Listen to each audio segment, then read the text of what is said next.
Hello and welcome back to The Pathway. We're super excited with the show we've got for you this week. Obviously, we're going to have a roundtable going through all of the things that have been happening across the Premier Soccer Leagues Canada since we last saw you. And we also have an interview with a fine young gentleman, Tao Hine, Alberta Premier League's top scorer and someone super well-rounded for one so young. So you're going to want to wait for that interview as well. Before we get into the show, of course, like, subscribe, and also share this with someone who you know is a soccer fan, who you know will enjoy The Pathway. So without a further ado, let's get into the roundtable.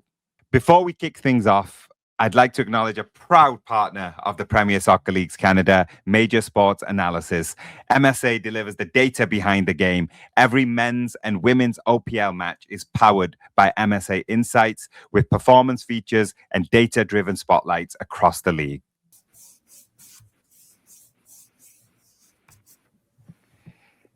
Hello and welcome to our PSLC Canada Show Roundtable here on The Pathway, episode 6.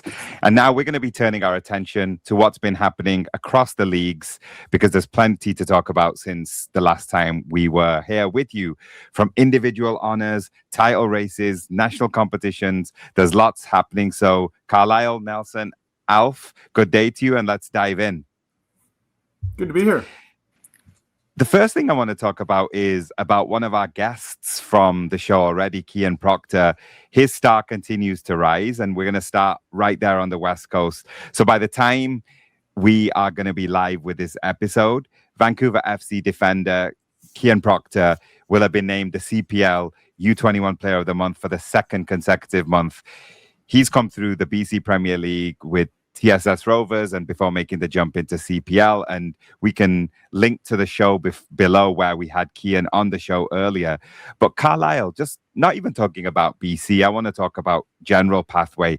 When you're seeing players who have just reached the professional game immediately making this kind of impact, what does it say about everything that we're doing here? Well, I think the first takeaway for me is that the gap is closing between the different tiers across the country. That's exactly what this whole structure is designed to do, is to create an opportunity for players to make the jump. And they can only make the jump successfully if it's not such a drastic gap between the two levels. And there'll always be special players who can do that and rise the ranks quickly. But that's probably not a sustainable practice long term to rely on just those unicorns. You want to have sustainable growth. And when you start seeing young players make that jump and then make an immediate impact, that is as clear evidence as you can get from seeing the gaps close. And I mean, you can see it in other levels above in the Canadian system as well with the Canadian Championship. We're going to start to see that. And I know we'll talk more as the Women's Canadian Championship evolves as well in future episodes. But on the men's side, you're guaranteed to have a CPL team in the men's championship final. We're seeing, we can call them upsets. I know Toronto FC got knocked out by Atletico Ottawa this year. We're seeing those gaps close, and that's exactly what I think this is representative of. Yeah, now just to touch on what Carlisle was saying, do you think that a story like Cian's, for example, it's starting to really hone in now on young players competing in the PSLC, that player development is happening right now in Canada. And while it may benefit their career to move elsewhere too, they can actually just stay put right here and help feed the system that we're trying to build.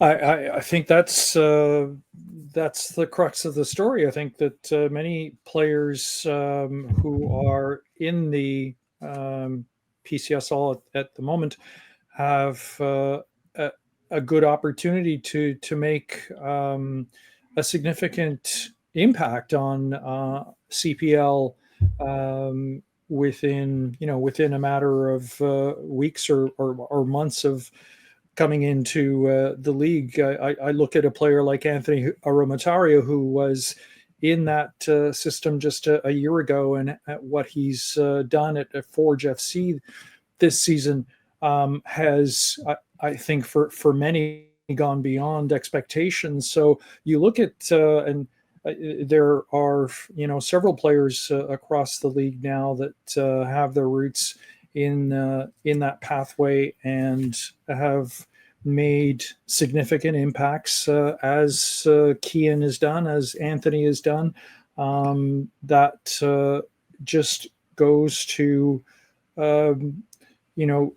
establish what Carlisle just said, that the gap is closing, that there really is not this, significant gap in play between one level and the other, but many players, and we see so many players now on developmental contracts that are in that system and are called up from time to time to CPL club teams and do make an impact when they step on the field. So I think it's it's significant to see a number of these players who are now making their making headway in the Canadian Premier League and finding opportunities to play. And I think that's a credit to the coaches as well, to put their faith in players who are stepping into the league for the very first time, trusting them to be able to make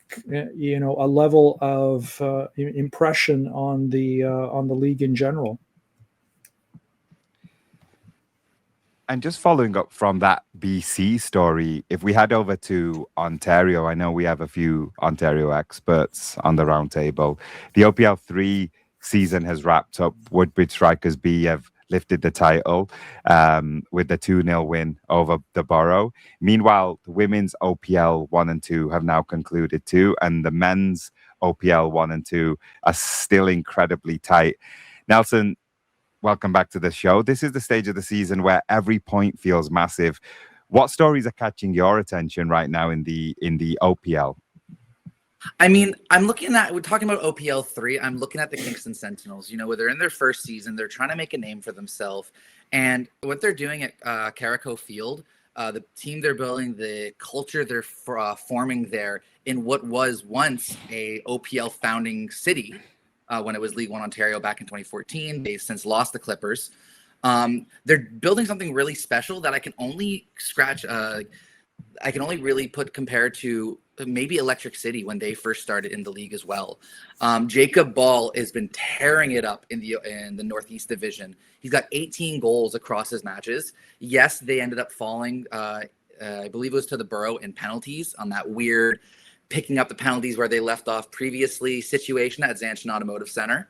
But Kingston is something that I'm really going to look forward to seeing in the future, particularly as in the past few years, we haven't seen those B teams taking those promotion opportunities. So it is a strong possibility that we'll see Kingston in OPL 2 next year fighting against the best. And when I say the best, I truly do mean it. Masters FA are currently leading OPL 2, and they're in the OPL Cup final. So what's happening in Kingston, I cannot wait to go down to a game next summer and really take in the atmosphere, the team, the culture, and talk to some of these players and coaches to see what having a club back in that city means to them. Yeah, we should make that plan together, because that's one of the ones that I want to check out next year too. Carlisle, just following up from there, is there anyone in particular you're watching across Ontario, especially as these title races are coming right down to the wire? Well, and look, there's still I think it probably 3 matches for the most part to play in both OPL 1 and 2 for the men's side. But as things stand, as we're recording this with those games to play, there's a chance both of those titles could come down to the very last day of the season. And this isn't like, the big European leagues that all end at the same time on the Sunday. Even with that, where it's just the last game of the season in OPL 1, right now, Vaughan Azzurri play Woodbridge Strikers on the last day of the season. That likely won't be for the title. What it could be, though, is Woodbridge Strikers taking on Vaughan, their local rivals, and Vaughan trying to play spoiler, because Scrissapi they're 4 points back with the game in hand right now. Depending how results go, if Scrissapi can pull ahead, it would come down to Woodbridge needing a result against their local rivals on the last day of the season. That's in play, and I think that would be fantastic for any neutrals, and especially in that local environment, it would be a fantastic match. And then on the OPL 2 side, a similar possibility where you've got right now 3 points separating first from 6. So a lot of things can change in the last few weeks of this campaign. But right now, Masters FA and Windsor City, they're scheduled to meet on the last day of the season, and they're currently first and second. So an automatic promotion spot would be on the line in that situation. But of course, Waterloo, the Borough, Cambridge, Whitby are all in contention as well. So there's a lot that can happen, but just the possibility that those two titles could come down to the last day of the season, what's not to love? And Alf, Nelson mentioned the OPL Cup final. So that's August the 19th. It's going to be an intriguing match between a team from the OPL 2 and one from OPL 1. Is this one of those games where league position almost goes out of the window because it's a cup final? And, you know, being close to the league, like, what are you looking most forward to about that final? Can we see an upset?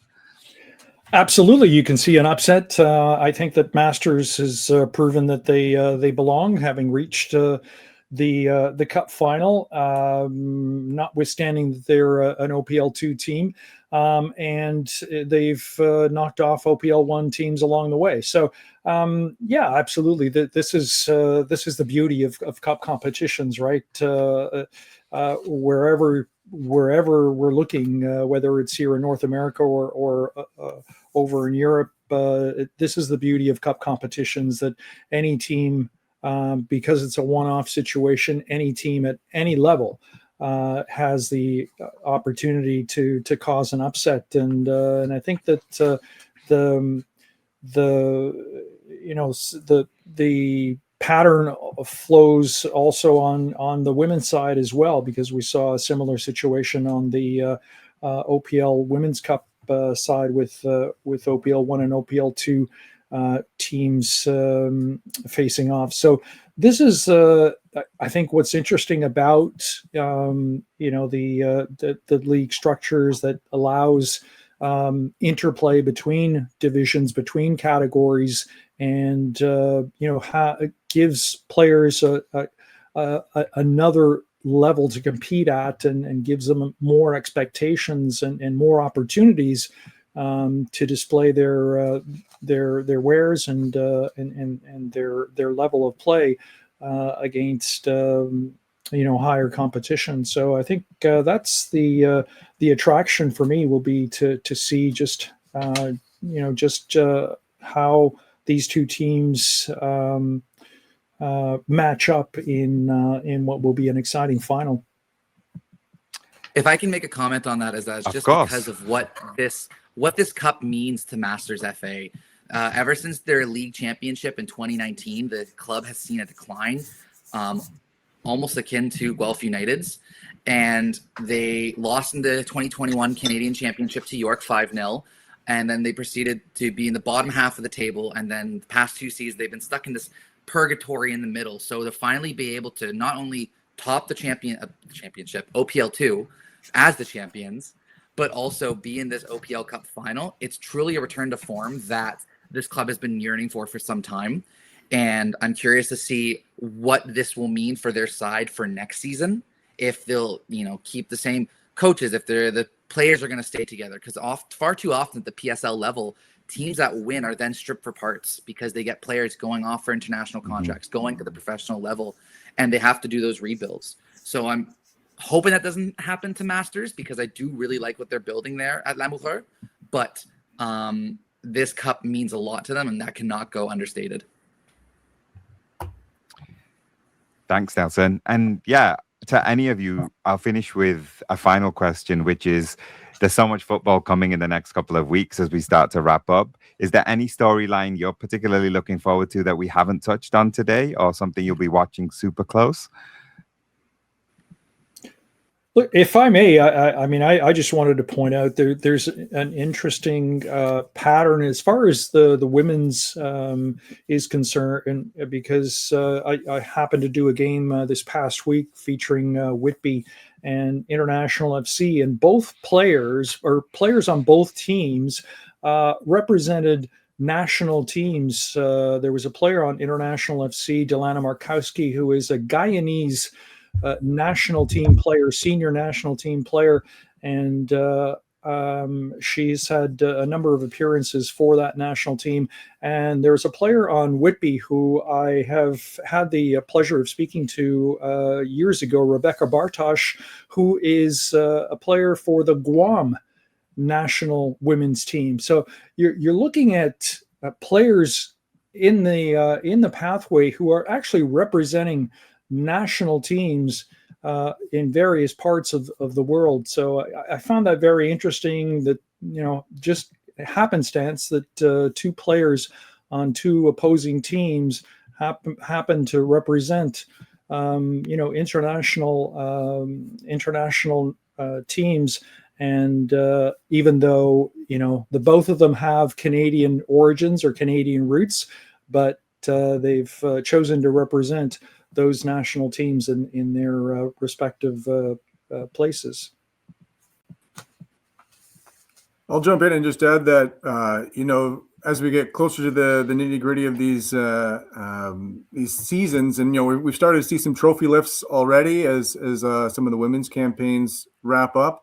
For me, that's what you do it for. That's when you're covering these games and you see these moments of pure joy, because there are just naturally so many levels involved to this structure that we built. Specifically, obviously, this is more specific to the Ontario system. But just the opportunity to have, so many teams having something to play for, whether it's staving off relegation, whether it's fighting for promotion or a trophy at the top tier, getting to see so many of these matches, and they just come every week at this point now. Every single week, it seems like you've got some sort of high stakes match, and it only gets better at this end of the season. So more trophy lifts. It's exactly why we want to see these teams succeed and strive for, with players coming up in big moments, and we're only going to see more of them over the next couple of weeks. So I love it.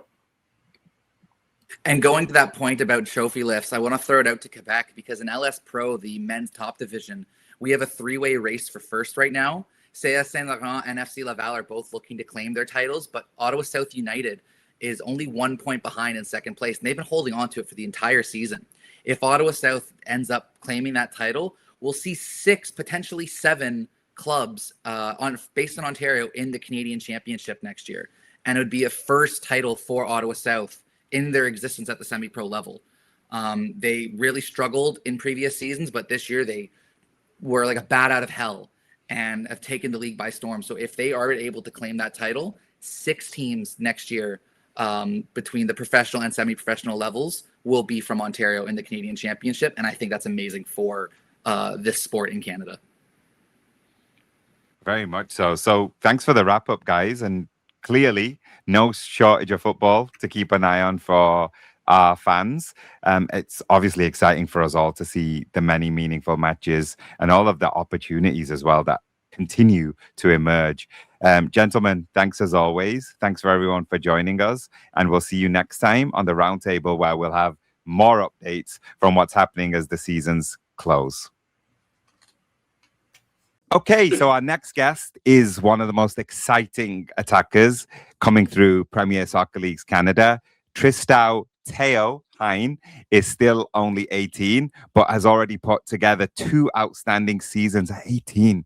Originally from Saskatoon, he's developed with Saskatoon Alliance, captaining the team to U17 Boys National Championship, and then going on to represent the University of Saskatchewan, where he was named to the Canada West All-Rookie team. And then last season, he hit an incredible 15 goals, 5 assists in 14 appearances. So you guys do the math there. And this year, he's once again finished as Alberta Premier League's leading scorer, including saving one of the biggest performances for last with 4 goals in the final game of the season. Tao, congratulations on another fantastic season. And first and foremost, welcome to the Pathway. Thank you so much, man. It means a lot to be here. Honestly, it's been a long journey. But I'm glad that I can be on this show, and that I can talk a little bit about myself and make sure that people can get to know me.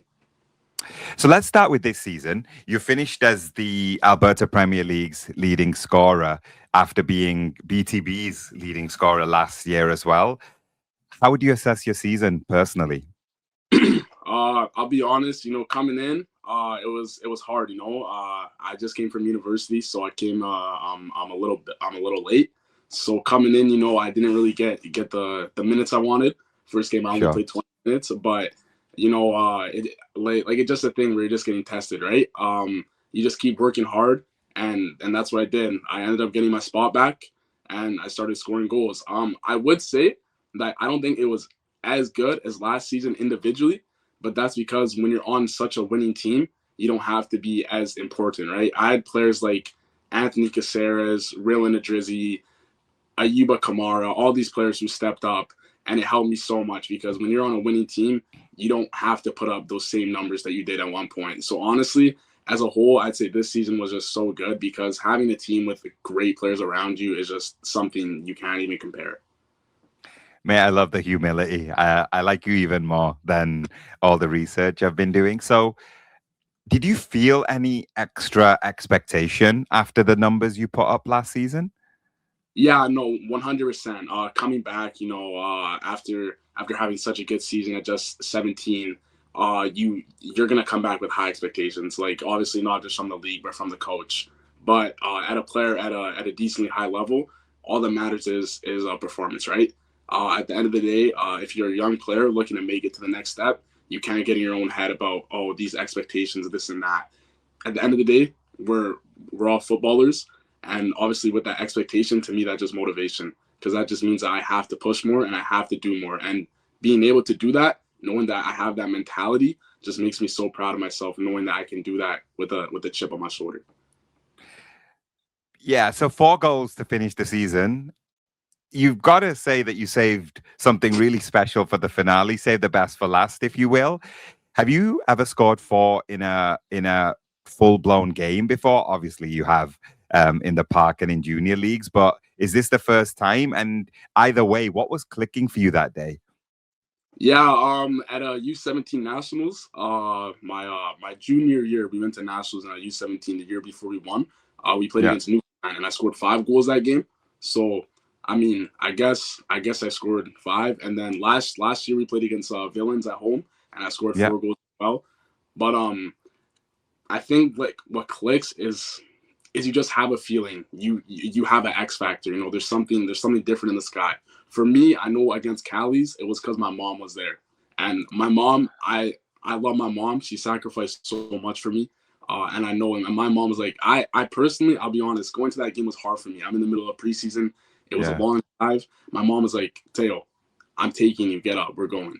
And I knew that the moment that I got up and I got in my car that I had to prove something to her. And she said, I want 3 goals. And I had to show out. I had no choice. So honestly, that one was for my mom. I'll be honest. And yeah, there's always an X factor that just pushes you to have that extra little motivation to just show out.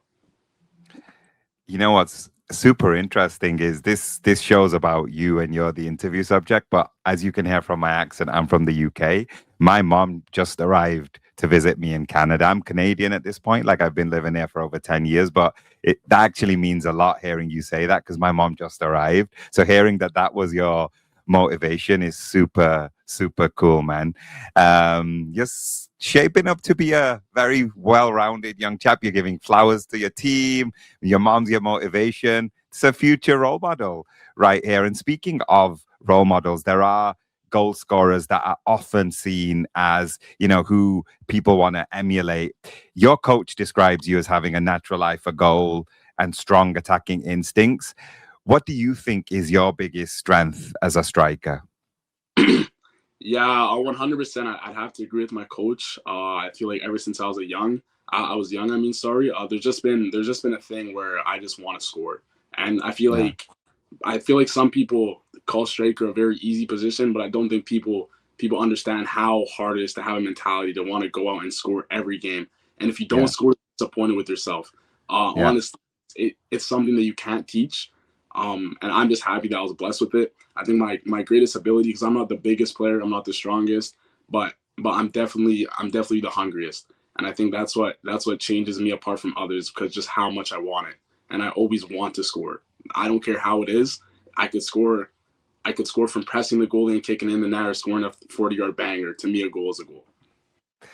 So what part are you looking to improve? Obviously, you're a young player, lots going for you, but is there a part of your game that you're like, that's the next thing I want to work hard on? Yeah, 100% my strength. As a striker and as you develop into higher and bigger levels, as you get older, you need to be bigger, especially in my position. So one thing for me is definitely my strength and just getting stronger and more explosive and just making a better frame for myself, so I become more intimidating to opponents, if you know what I mean. Absolutely. So just switching gears to the league, second season in the Alberta League program. How important has playing at this level been for your development? No, it's been everything, honestly. Coming from youth in Saskatoon and then going straight to Alberta Premier League or League One, it was a huge jump. You know, I remember my first 3 trainings back last April. I couldn't believe my eyes. It was insane. I was just a kid from Saskatchewan, and then I got put in a men's environment with ex-pro players and all these players coming off pro seasons, like Paul Amadume, literally just finished a pro season with Pacific FC. So I'm just like, wow, like this is a level. And at first I struggled. It was hard, but I just grew confidence. I learned how to play quicker. I just learned how to play at a quicker speed and a higher level in a more physical game. And that prepares you for years to come. So I think just everything about it was just, I went from here to here in like a month, and it just took such a big step in my game. So what's the biggest thing you say you've learned from playing against the older and more experienced players? Definitely know what you're going to do before you have the ball. Back in youth, you had time to, okay, I'm going to grab the ball, or I'm just going to do a few moves, and then I score, right? Whenever I'm receiving a ball, I know that there's going to be some huge guy on my back who's going to be ready just to hit me. So I need to know what I'm going to do before I get the ball. When I get a ball and I'm about to shoot, I'm thinking, okay, I see the space because I shoulder checked and I'm aware of my surroundings. I'm going to turn and I'm going to shoot. Or, okay, I see that set, I'm going to set it, then turn off, and then go and make a run in the box. You always have to be one step ahead at this level. Sure. Because it's just so much more quick. Now, your pathway is an interesting one. Saskatoon Alliance, winning the U17 National Championship. Then you went to University of Saskatchewan, and then 2 seasons with BTB. So when you look at those different environments, can you say one thing that each of those environments has added to your Swiss Army knife, if you will, or it's given you different things as a player? Yeah, I definitely say a strong mentality. You know, on every team that I played on, there's been some sort of mentality where it's like we all just want to win. I feel like it's just all mentality, man. Like that BTB team, that Alliance team, even my Huskies team, even though we didn't have the most successful season, there's just a mentality and a push for everyone where we want to win and we want to be the best we can be. And it's just so important to have in the footballing community, I feel like. So what comes next? You're still only 18. Obviously, almost all of your football is still ahead of you. Where do you ultimately want the game to take you? Yeah, my goal currently is a CPL. You know, CPL teams, if you're watching this, hit me up. You know, they are watching this. Hit this guy up. You know, CPL, hit me up, and that's definitely my goal for now. I like to take things one step at a time because if you worry too much about your future, you're just gonna ruin the joy for yourself. Live in the moment. So right now, I'm just living in the moment. I'm taking it one step at a time, and I'm just trying to be the best player I can be because I know if you trust the process and you improve every day, you're gonna get blessed, and that's just how it is in the world. And we're gonna close with any advice to other young players. So I've already made a comment a couple of times. You are super mature and humble for your age, and don't change those qualities for sure. But obviously, the young players across the PSLC trying to make the same progression. What's the biggest thing you've learned over these last couple of seasons that you would pass on to either them or the people that are going to follow in all of your footsteps? Yeah, 100%. As long as humble as I seem, you know, I feel like every footballer has that switch where they can turn things around and they can become someone who they don't seem like on the field. For me, it's always believe in yourself and be almost unrealistic about it. If you're in that environment already, just know that you're there for a reason. So don't go around thinking, oh, this guy's there, he played there, I don't know if I'm going to be able to do it. Trust me, you're going to be able to do it. It's all about believing in yourself. Like I said, I'm just a kid from Saskatchewan. I mean, I've been written off so many times, but the one thing I never lost was my belief in myself. You can't stop believing in yourself, and just know if you're in that position, you're there for a reason. Someone believes in you.